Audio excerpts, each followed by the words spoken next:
결혼하기 전에 아내와 데이트를 할 때요, 저는 굉장히 목적 지향형 사람이었습니다.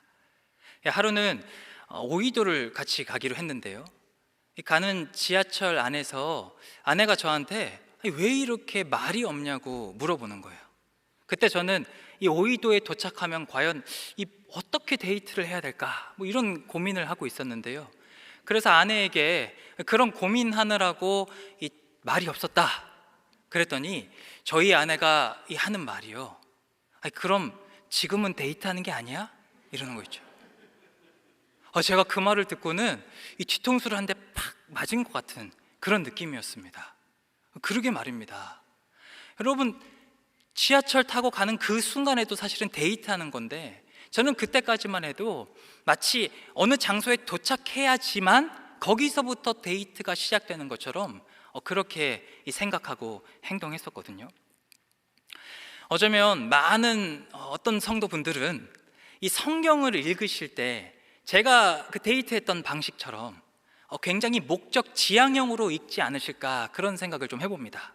그러니까 우리가 알고 있는 성경 속 이 중요한 사건들이 갑자기 어디선가 뿅 하고 튀어나온 것처럼 생각하시는 거죠. 그런데요, 성경을 자세히 들여다보면 성경 속에 특별히 중요하다고 부각되는 그 사건들은 우리가 볼 때 별로 중요해 보이지 않는 사건들과 굉장히 긴밀하게 연결이 되어 있습니다. 오늘 우리가 함께 살펴보겠지만, 사울과 이스라엘 백성들이 왜 골리앗을 이길 수 없었느냐, 또 다윗이 어떻게 골리앗을 이길 수 있었느냐, 이것이요, 어느 순간 갑자기 두려움이 생기거나 어느 순간 갑자기 용기가 생긴 게 아니고요, 그 전에 있었던 일련의 사건들과 연결되어 있기 때문에 결과적으로 드러나는 열매와 같은 사건이었다라고 우리가 생각할 수 있겠습니다. 오늘 하나님께서 우리에게 중요한 메시지를 분명히 주실 줄로 믿는데요, 이 메시지가 우리 마음판에 깊이 새겨져서 우리는 이 성경 속 중요한 사건들과 또 그 뒤에 감추어진, 또 그렇지 않아 보이지만 중요한 사건들, 이 사건들을 깊이 깨달아 알고 하나님의 메시지를 마음판에 새기는 우리 모두 되기를 간절히 소망합니다. 우리 사무엘상 17장 1절 말씀 제가 읽어보겠습니다. 블레셋 사람들이 그들의 군대를 모으고 싸우고자 하여 유다에 속한 소고에 모여 소고와 아세가 사이에 에베스 담밈에 진침해. 자, 요 17장 1절 말씀을 보시면요, 이스라엘과 블레셋 철전지 원수였으니까, 원래 앙숙이었으니까 또 싸우나 보다, 우리가 그렇게 생각할 수 있는데요, 사실 이 부분은 굉장히 의아한 부분입니다. 왜냐하면 이전에 사무엘상 14장을 보시면요, 이 이스라엘과 블레셋이 한 차례 팍 붙어요. 그런데 이 싸움이 어느 정도였냐, 사울이 우리 이번 기회에 블레셋 사람들 다 진멸시켜버리자 라고 할 정도로 블레셋의 굉장히 위태로운 그런 싸움이었습니다. 자, 그런데 오늘 본문을 보면요, 시간이 그렇게 오래 지나지 않았는데도 불구하고 블레셋 사람들이 이스라엘 사람들에게 아주 큰 위협으로 다가오고 있습니다. 여러분, 어떻게 이런 일이 일어날 수 있을까요? 그 전까지 블레셋은 진멸 위기에 있던 그런 이방인들이었는데 어떻게 이들이 다시 이스라엘의 큰 위협으로 다가올 수 있게 되었을까요? 그 이유를 사무엘상 17장 10절부터 11절에서 찾아볼 수 있는데요, 자, 우리 사무엘상 17장 10절부터 11절 우리 같이 읽어보도록 하겠습니다. 그 블레셋 사람이 또 이르되, 내가 오늘 이스라엘의 군대를 모욕하였으니 사람을 보내어 나와 더불어 싸우게 하라 한지라. 사울과 온 이스라엘이 블레셋 사람의 이 말을 듣고 놀라 크게 두려워하니라. 자, 여러분, 지금 말씀 보시면 블레셋 사람들의 군대가 코앞에 와 있습니다. 그리고 누가 대표로 서죠? 골리앗이라는 아주 거대한 이 거인이 대표로 서가지고 하나님과 이스라엘을 모욕하며 도발합니다. 자, 이때 사울 왕과 이스라엘 백성들의 반응이 어떻습니까? 어떻죠? 놀라서 크게 두려워했습니다. 우린 이 짧은 문장 하나로 사울과 이스라엘 백성들이 지금 어떤 영적 상태에 있는지를 깨닫게 됩니다. 겉으로 볼 때요, 이들은 바로 이전에 있었던 14장에서 치러졌던 그때와 똑같은 왕, 똑같은 군대, 똑같은 무기를 들고 블레셋과 대적하고 있어요. 그러나 그들의 영적인 상태는 완전히 달라졌습니다. 사울이 블레셋과 처음 전투를 치르기 시작할 때 사무엘상 11장 6절 말씀 보시면요, 사울이 여호와의 영에 크게 감동되었다라고 기록되어 있어요. 사울이 여호와의 영에 크게 감동되었을 때는 블레셋이 쳐들어왔을 때 그것이 결코 큰 위협이 되지 못했습니다. 오히려 이스라엘 전체를 다 모아가지고 블레셋과 당당히 맞서 싸울 수 있었어요. 그런데 오늘 본문을 보니까 골리앗이라는 사람이 심지어 하나님을 모욕함에도 불구하고 사울과 이스라엘 백성들이 놀라서 크게 두려워합니다. 자, 그럼 우리 주님의 교회 성도 여러분들 수준 정도 되시면 도대체 이 사람들의 영적 상태가 어떤지 잘 아실 수 있겠죠? 이 상태가 어떻습니까? 지금 하나님의 영에 감동되지 않은 상태인 거죠. 더 요즘식으로 말해보자면 하나님과 어느 순간 교제하기를 포기했다는 것입니다. 하나님과 더 이상 긴밀한 교제 없이 살다 보니까 블레셋의 군대가 찾아왔을 때, 또 골리앗이 앞에 섰을 때 그것이 아주 두려움으로 다가오게 된 것이죠. 여러분, 베드로전서 5장 8절 말씀을 보시면요, 근신하라 깨어라, 너희 대적 마귀가 우는 사자와 같이 두루다니며 삼킬 자를 찾는다, 이렇게 기록되어 있는데요. 근데요, 사자가 혹시 언제 우는지 아십니까? 사자가 언제 울까요? 보통 사자가 사냥감을 발견하면요, 소리도 내지 않고 발자국 소리도 내지 않고 살금살금 다가가가지고 갑자기 뒤에서 목덜미를 콱 물어서 사냥감을 단번에 죽입니다. 여러분, 사자가 언제 우냐면요, 사자는요 오히려 자기가 먹잇감을 잡기가 어려울 때 울어요. 이 사자의 울음소리는 굉장한 저주파라서 마음이 약한 동물들의 이 몸을 굳히는 그런 효과가 있다 그래요. 그러니까 이 울음소리는 결국 무슨 뜻이냐, 아이러니하게도 사자가 아주 무섭게 울 때는 야, 내가 너 도저히 쫓아갈 수가 없으니까 제발 거기 좀 멈춰서 봐 하고 절규하는 소리인 거예요. 오늘 본문 속 골리앗이 꼭 이렇습니다. 여러분, 본문 16절 말씀 보시면요, 골리앗이 40일을 밤낮으로 나와가지고 이스라엘을 도발했다, 이렇게 기록되어 있는데요, 이거 한번 보십시오. 겉으로 보면 와, 골리앗이라는 어마어마한 거인이 40일 동안이나 하나님을 모욕하니까 너무 무서운 광경이에요. 그런데 가만히 생각해 보면, 여러분, 만약 블레셋이 이스라엘을 압도할 만한 능력이 있었으면 이럴 필요가 있나요? 블레셋 군대가 이스라엘 군대를 압도할 만한 그런 힘이 있었다면 40일을 골리앗이라는 사람이 밤낮으로 나올 필요가 없어요. 그냥 바로 쳐들어가면 됩니다. 그래서 이스라엘 사람들을 그 자리에서 굴복시키면 돼요. 40일 동안이나 골리앗이 나와서 하나님과 이스라엘 군대를 모욕하면서 나랑 한판 붙자라고 하는 건 마치 사자가 절규하는 것과 같습니다. 성경 전체를 통틀어서 우리 하나님께서는 그분의 자녀들에게 중요한 한 가지를 반드시 기억해라 라고 말씀하십니다. 우리 사무엘상 17장 47절 말씀 우리 같이 읽어보겠습니다. 또 여호와의 구원하심이 칼과 창에 있지 아니함을 이 무리에게 알게 하리라. 전쟁은 여호와께 속한 것인즉 그가 너희를 우리 손에 넘기시리라. 아멘. 아멘. 여러분, 이게 무슨 말씀이에요? 전쟁이 하나님께 속했으니까, 그러니까 하나님의 자녀들은 하나님의 선하심을 인정하고 그분을 신뢰하라라는 말씀이잖아요. 이게 성경이 우리에게 반복해서 들려주는 메시지입니다. 골리앗을 통해 사탄이 큰 울음을 낼 때 사울과 백성들의 마음이 경직되었습니다. 왜요? 평소 하나님과 도저히 이 관계 맺는 습관이 되어 있지 않는 거예요. 하나님과 교제하는 그런 삶이 되지 않으니까 골리앗만 보이고요, 그 너머에서 골리앗의 그 교만이 섞인 말을 듣고 계시는, 불꽃 같은 눈으로 감찰하고 계시는 하나님을 볼 수가 없었던 것이죠. 사울과 백성들의 이런 영적 상태는 33절 말씀에서도 분명하게 드러납니다. 아무도 나서지 못하는 상황에서 다윗이 드디어 나서요. 제가 골리앗과 싸우겠습니다. 그러니까 사울이 뭐라 그럽니까? 야서라. 왜요? 이렇게 말하고 있어요. 네가 가서 저 블레셋 사람과 싸울 수 없어. 왜냐하면 저 사람은 어려서부터 용사이기 때문이야. 제가 말씀을 준비하면서요, 이 부분을 여러 번 읽어보았습니다. 근데 너무 이상한 거예요.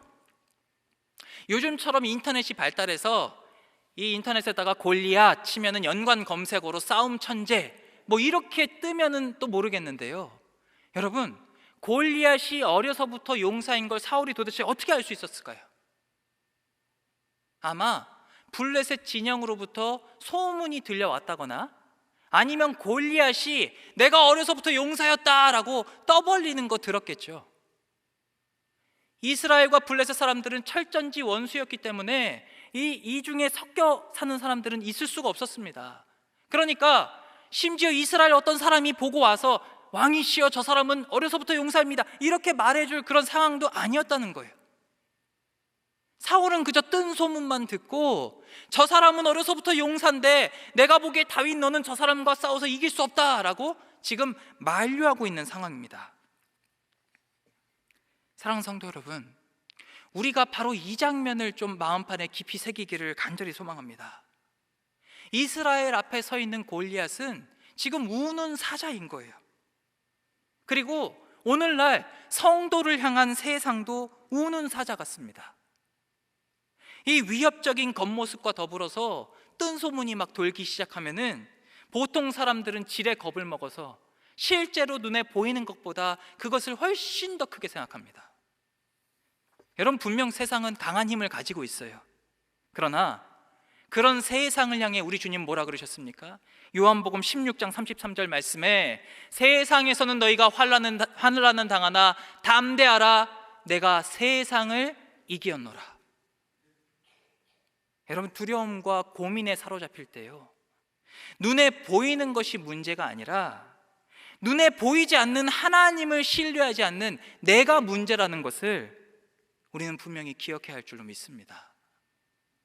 그러니 세상의 문제가 두려울 때마다 내가 지금 기도하지 않았구나, 내가 지금 말씀을 가까이 하지 않았구나라는 걸 깨닫고요, 더 하나님께 가까이 나아가는 우리 모두가 되기를 간절히 소망합니다. 자, 그런데 문제는 이제부터예요. 본문 28절의 말씀 제가 읽어보겠습니다. 큰형 엘리압이 다윗이 사람들에게 하는 말을 들은지라 그가 다윗에게 노를 바라여 이르되 네가 어찌하여 이리로 내려왔느냐? 들에 있는 양들을 누구에게 맡겼느냐? 나는 네 교만과 네 마음의 완악함을 아노니 네가 전쟁을 구경하러 왔도다. 제가 어느 날 운전을 하면서 라디오를 듣는데요, 이 굉장히 당황스러웠던 사건에 대한 사연을 읽어주는 시간이었습니다. 한 주부가 이 사연을 보냈어요. 명절에 시댁에 가가지고 이제 잘 마치고 집으로 돌아오려고 하는데요, 시어머니가 반찬을 막 바리바리 싸주시더랍니다. 아유 어머니 감사해요, 매번 맛있게 잘 먹고 있어요. 그러는데 옆에서 이 꼬맹이가 엄마 할머니가 준 반찬 짜기만 하다며 내가 대신 말해주니까 좋지? 그랬대요. 진정한 적은 내부에 있다는데, 그렇죠? 아주 잘 어울리는 그런 예화인 것 같습니다.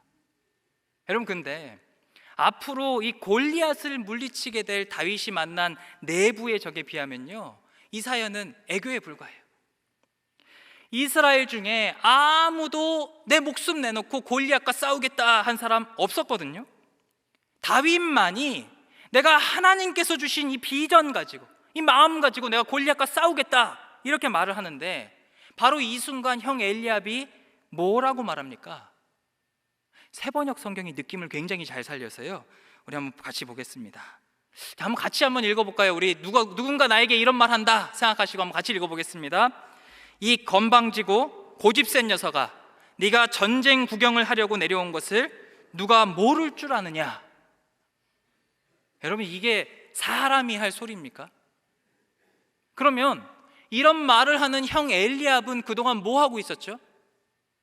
40일 동안 골리앗 보면서 발만 동동 구르고 있었습니다.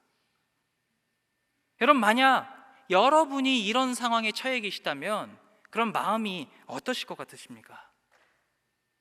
내가 좀 하나님의 기쁨이 되려고 내가 공동체를 위해서 이렇게 헌신하겠다 하면서 마음 먹고 좀 헌신의 자리로 갔는데, 아유, 그건 뭐 도움도 안 되는데 왜 이렇게 설쳐?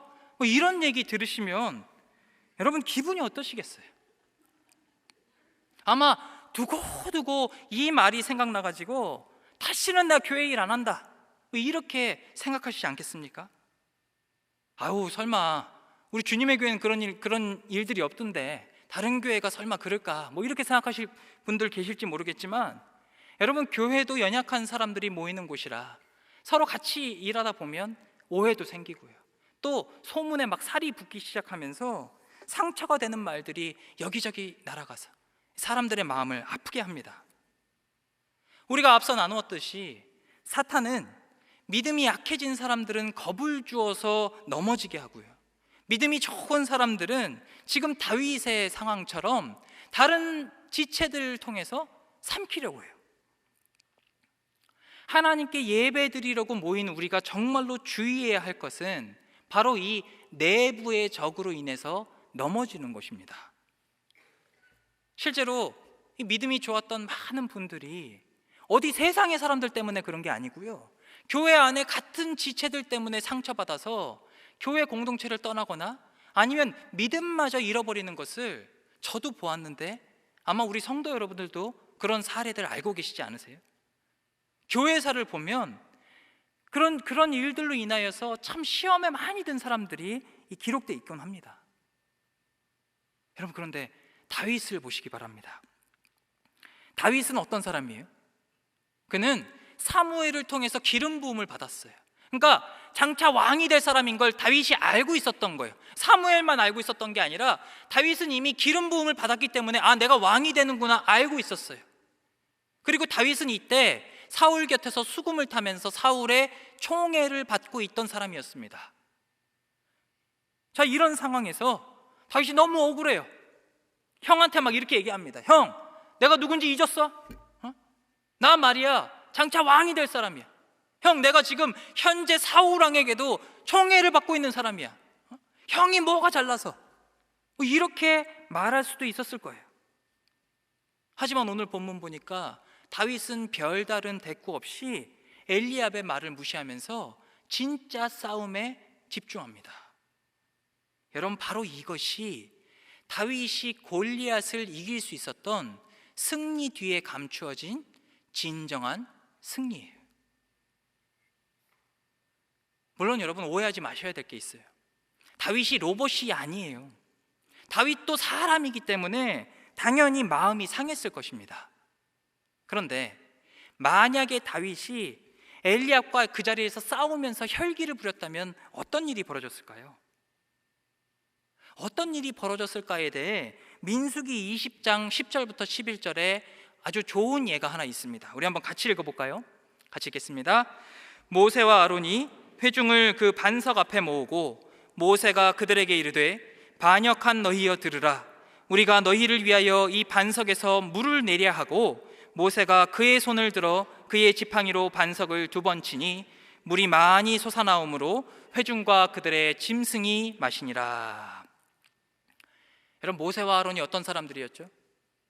이스라엘 백성들 중에 아무도 애굽을 탈출하겠다 이런 생각 아무도 하지 못했을 때, 심지어 꿈에서도 이런 꿈은 꿔보지 못했을 때 하나님의 부르심에 순종해서 세계 초강대국 애굽의 파라오 왕을 만난 사람들이 바로 이 사람들이에요. 이게 느낌이 잘 안 오시면요, 어디 초강대국 찾을 거 아니고 당장 이 북한의 김정은을 만나서 우리가 예수님을 전해야 된다, 이렇게 한번 생각해 보세요. 얼마나 어려운 일인지 마음에 아마 느껴지실 거예요. 모세와 아론은 보통의 사람이 감당하기에는 너무나 버거운 이런 사명을 감당했어요. 파라오에게는 미움받았죠. 백성들에게는 원망받았어요. 이게 뭐 기쁜 일이라고, 뭐 보람찬 일이라고. 모세와 아론 너무나 버거운 일이지만 하나님께서 맡겨주셨기 때문에 사명을 열심히 감당했습니다. 여러분, 그런데 이스라엘 백성들이 양심이 있다면 모세와 아론한테 이렇게 하면 안 되죠. 애굽에서 채찍 맞아가면서 고된 노동에 시달리던 사람들 이 탈출시켜줬더니, 자유를 주었더니 뭐라 그래요? 물이 없으니까 우리 다 목말라 죽게 할 셈이냐 하면서 모세와 아론의 마음에 막 상처를 주는 거예요. 금송아지 우상 만든 사건으로 하나님께서 이스라엘 백성들 다 진멸하겠다 하셨을 때 어떻게 기도합니까? 모세가요, 제발 이 백성들을 용서해 주십시오라고 기도합니다. 하나님 용서 안 해주실 것 같으면 생명책에서 제 이름도 지워주세요라고 할 정도로 이스라엘 백성들을 위해서 헌신했던 사람들이 바로 모세와 아론이에요. 그토록 눈물겹게 백성들을 섬겼음에도 불구하고 어려운 일을 만날 때마다 불평, 불만을 일삼는 이 백성들에게 모세와 아론이 질려버려요. 그래서 어떻게 합니까? 화를 내면서, 하나님께서는 분명히 명령만 해라, 명령해서 물이 나오게 하라 그러셨는데 모세와 아론이 화를 내면서 지팡이로 이 반석을 때리죠. 제가 이 부분을 좀 묵상하면서 영화나 드라마에서 우리 주인공이 참다가 도저히 안 돼가지고 화를 버럭 내는 장면을 제가 좀 생각해 보았는데요. 여러분, 그러면 그 장면 보시면서 어떤 생각하세요? 아, 그 주인공 인성이 이상하네, 뭐 이런 생각하십니까? 아니잖아요. 와, 진짜 오래 참았다, 어떻게 사람이 저럴 수 있냐, 저거밖에 화를 안 내? 그냥 왜 한번 다 뒤집어 엎지 왜? 여러분, 아마 주인공을 응원하실 거예요. 그렇죠? 하지만 하나님은 모세와 아론에게 뭐라 그러십니까? 자, 우리 민수기 20장 12절 말씀도 같이 읽어보겠습니다. 여호와께서 모세와 아론에게 이르시되 너희가 나를 믿지 아니하고 이스라엘 자손의 목전에서 내 거룩함을 나타내지 아니한 고로 너희는 이 회중을 내가 그들에게 준 땅으로 인도하여 드리지 못하리라 하시니라. 하나님 너무 무심하시지 않으세요? 하나님 너무 무심하신 것 같아요. 일거수일투족을 다 아시는 하나님께서 이 이스라엘 백성들의 못된 마음을 보면서 너무너무 상처 입은 모세와 아론을 어떻게 이렇게 몰라주실까요? 근데 우리가 여기서 주목해야 할 부분이 있습니다. 방금 읽은 말씀 중에 하나님이 모세와 아론에게 뭐라 그러십니까? 너희가 나를 믿지 아니하고 라고 말씀하세요. 믿지 아니하고. 하나님께서 모세와 아론이 화풀이한 것을 보시면서 믿지 않았다 그러세요. 믿지 않았다. 아니, 모세와 아론이 하나님 안 믿고 이 일을 어떻게 합니까? 그동안 하나님 잘 믿어왔는데 이게 무슨 말씀이에요? 때로 어떤 성도분들은 믿음이라는 걸요, 내가 예수님을 믿습니다, 예수님을 구세주로 믿습니다 라고 하던 그 순간에 하나님께 티켓 한 장 받아가지고 이걸 주머니에 잘 넣어놨다가 나중에 천국 가면은 이 티켓이랑 천국행 입장권을 바꾸는 걸로 생각하시는 분들이 계시는 것 같아요. 여러분, 근데 성경이 말하는 믿음은 그런 게 아닙니다. 예수님께서 믿음에 대해서 알려주시기 위해서 이 누룩의 비유, 겨자씨 비유 등으로 천국에 대해서 말씀하시는데 둘 다 뭐라 그러시냐? 믿음은 잘하는 거라 그러세요. 잘하는 것. 그러니까 더 정확히 말하자면 우리가 우리의 믿음을 돌보아서 자라게 하는 거예요. 그리고 그 자란 믿음이 다시 우리를 이끌어가는 겁니다. 믿음은 우리의 삶에서 우리의 행동들을 통해서 자라고요, 그대로 드러나게 되어 있습니다. 내부의 적 때문에 사람들이 괴로워하는 걸 하나님께서 왜 모르시겠어요? 하나님께서도 의인들의 울분을 분명히 기억하고 계세요. 그리고 그것에 함께 분노하고 계십니다. 제가 그냥 위로하려고 드리는 말씀이 아니라 성경 곳곳을 보십시오. 하나님께서 늘 분노를 쏟아내시는 것이 악인들의 이 강포예요, 강포. 하지만 억울함을 하나님께 맡기는 것과 내가 억울하다고 심판자의 자리에 직접 오르는 것과는 정말 천지 차이입니다. 하나님 믿음의 자녀들에게 늘상 강조하시는 것이 뭡니까? 원수 갚는 것이 내게 있으니 내가 갚으리라. 그러니까 너 좀 가만히 있어 라는 거예요. 너 날 믿니? 그러면 조금만 가만히 있어봐. 원수 갚는 것이 내게 있으니까 내가 갚아줄게. 하나님 믿음의 사람들에게서 바로 이런 믿음을 보기를 원하십니다. 여러분, 분명 어려운 일이에요. 들어도 못 들은 척, 보아도 못 본 척, 괴로운 마음을 사귀는 거 진짜 힘든 일입니다. 내가 분명히 머리로는 아는데 이게 가슴까지 내려오지 못해요. 그때 다윗이 우리에게 아주 좋은 예를 들어주고 있습니다. 엘리압이 골리앗과의 다툼 앞에 이 조롱하는 그 순간을 도대체 다윗은 어떻게 넘겼느냐? 사무엘상 17장 37절에 기록된 다윗의 고백, 우리 이것도 같이 읽어보겠습니다. 또 다윗이 이르되 여호와께서 나를 사자의 발톱과 곰의 발톱에서 건져내셨은즉 나를 이 블레셋 사람의 손에서도 건져내시리이다. 사울이 다윗에게 이르되 가라, 여호와께서 너와 함께 계시기를 원하노라. 아멘. 다윗이 들에서 양을 돌볼 때 사자와 곰이 종종 나타난 거예요. 자, 다윗 당시의 목동들은 내가 잡아먹은 거 아니에요, 내가 배고파가지고 양 잡아먹은 거 아니에요 라는 증거로 이 맹수가 먹다 남긴 양의 뼈 조각이나 살점 등을 주인에게 보여주면 그럼 아무 죄가 되지 않았습니다. 물론 다윗은 자기 집에 양을 치는 것이긴 한데요, 그러니까 더더욱 아들이잖아요. 우리 아버지가 설마 내가 사자가 나타났는데 안 싸웠다고 뭐라 하겠어? 뭐 이렇게 생각할 수도 있는데요. 근데 다윗이 어떻게 하냐? 사자나 곰이 나타나서 양을 물어가려고 하면 쫓아가서 그 입에서 양을 구해냈다는 거예요. 제가 이 장면을 머릿속으로 한번 좀 그려봤습니다. 양을 구하기 위해서 맹수가 나타날 때 주저하지 않는 다윗, 그리고 그렇게 달려드는 이 다윗을 위해서 맹수의 발톱에서 그를 보호해 주시는 하나님. 여러분, 그러니까 다윗은 양을 돌보는 그 순간 하나님의 도우심을 매 순간 경험하고 있었던 것입니다. 하나님께서 다윗을 포기하지 않으시니까 다윗도 양을 포기하지 않는 거예요. 하나님께서 다윗을 성실히 돌보시니까 다윗도 양을 성실히 돌보는 것이죠.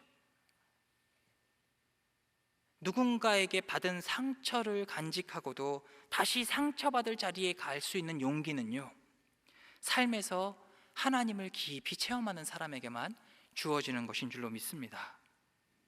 여러분, 그래서 우리가 신앙생활하다 또 인간관계를 맺다가 나를 배신한 사람으로 인해서 아플 때, 그때요, 나는 어떤 사람이지?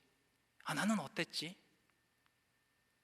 내가 그렇게 하나님을 배신했음에도 우리 하나님 내가 회개하고 돌아올 때마다 나를 품어주셨구나. 이 용서의 하나님을 묵상하고요. 어떤 사람이 나를 막 모욕하는 말을 들을 때 그때 분노하기에 앞서서 우리 예수님은 어떠셨지? 우리 예수님 십자가에서 사람들이 그토록 조롱하는 말을 들으시면서도 나를 살리기 위해서 십자가에서 내려오지 않으셨구나. 그렇게 삼위 하나님의 그 놀라운 사랑을 묵상할 때, 그때 내부의 적으로 인해서 우리 성도들이 걸려 넘어지지 않을 수 있습니다. 여러분, 결국 골리앗과 같이 나를 막아서는 문제 앞에 승리할 수 있는 유일한 방법은요, 나의 일상 속에서 매 순간에 하나님을 묵상하면서 만나는 것뿐입니다. 이제 예를 하나 들어드리고 제가 말씀을 좀 마무리하려고 합니다. 군종 목사로 이 기지교회를 섬길 때요, 한 번은 눈이 엄청나게 많이 왔습니다. 그래서 이거 이 교회 앞에 마당을 좀 눈을 좀 치워놔야겠다, 이런 생각이 들어가지고 제서라는 삽을 하나 가지고 왔어요. 눈을 이렇게 치우려고 푹 뜨는 순간에 느낌이 이상한 거예요. 이 손잡이가 부러져 있었는데 부러진 손잡이가 제 이 손에 깊이 박혀가지고 피가 막 나기 시작하는 거죠. 분명히 겉으로 볼 때는 손잡이에 아무 이상이 없었거든요. 근데 나중에 다치고 나서 손잡이를 보니까 얘가 이렇게 부러져 있었는데 아주 정교하게 부러져서 이게 딱 붙어 있었던 거예요. 제가 힘을 주니까 이 부러진 부분이 제 손을 팍 이렇게 찢어버린 거죠. 제가 그날 이 피를 흘리면서 참 많은 생각을 하게 되었습니다.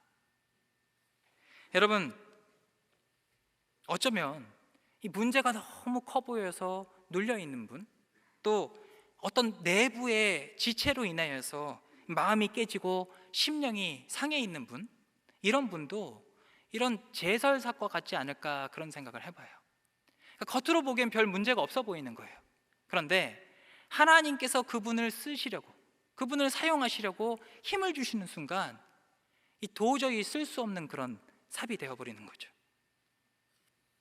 사랑하는 성도 여러분, 거인 같은 세상에 우리를 홀로 보내지 않으시고 온 우주를 품으시는 이 성령 하나님과 함께하게 하신 우리 하나님의 참 사랑에 집중해서 우리 매일의 교제로 승리 뒤에 감추어진 진정한 승리를 맛보는 우리 모두가 되기를 간절히 소망합니다. 블레셋과 같이 끈질기게 우리를 괴롭히는 문제, 내부에서 마치 적과 같이 우리 마음에 상처를 입히는 어떤 지체도 하나님 품에 안겨있는 우리를 결코 삼킬 수 없을 줄로 믿습니다. 이 자리에 있는 우리 모두가 이 시대의 다윗이 되어서 정말 승리의 삶 살기를 간절히 소망하며 축복합니다. 우리를 사랑하셔서 오늘 사울과 이스라엘 백성들 또 다윗의 이야기를 통하여 승리 뒤에 감추어진 진정한 승리에 대해 묵상하게 하신 아버지 하나님, 참으로 감사드립니다. 골리앗과 블레셋 사람들, 그 잔당 앞에서도 두려워 어쩔 줄 모르는 사울과 이스라엘 백성들, 그들이 그렇게 두려움에 사로잡힌 것은 하나님과 평소 교제하지 않았기 때문이요, 다윗이 골리앗 앞에 당당히 설 수 있었던 것도 하나님과 교제하였기 때문임을 우리에게 깨달아 알게 하시니 참으로 감사드립니다. 주님, 어떤 이의 배신으로 아파하기 전에, 어떤 이의 위협으로 두려워하기 전에, 어떤 이의 모욕으로 상처 입고 교회 공동체에서 뒤로 물러가기 전에 매일의 삶 가운데 하나님을 묵상하게 하시고 나의 배신을 감싸주시며 나를 위해서 모욕을 참으신, 또 나의 모든 연약함을 불쌍히 여기시고 나와 늘 함께 하시는 삼위 하나님을 묵상하여서 어떠한 위협에도 흔들리지 않는 다윗과 같은 우리 주님의 교회 성도들 되게 하여 주시옵소서. 매 순간 평안을 누리며 매 순간 하나님의 살아계심을 경험하는, 원수 갚는 것이 내게 있다 말씀하신 그 하나님께서 정말로 우리 인생 가운데 선하게 역사하심을 눈으로 직접 확인하는 그런 주님의 교회 성도들 되게 하시기를 간절히 소망하며 우리 주 예수 그리스도의 이름으로 기도드립니다. 아멘.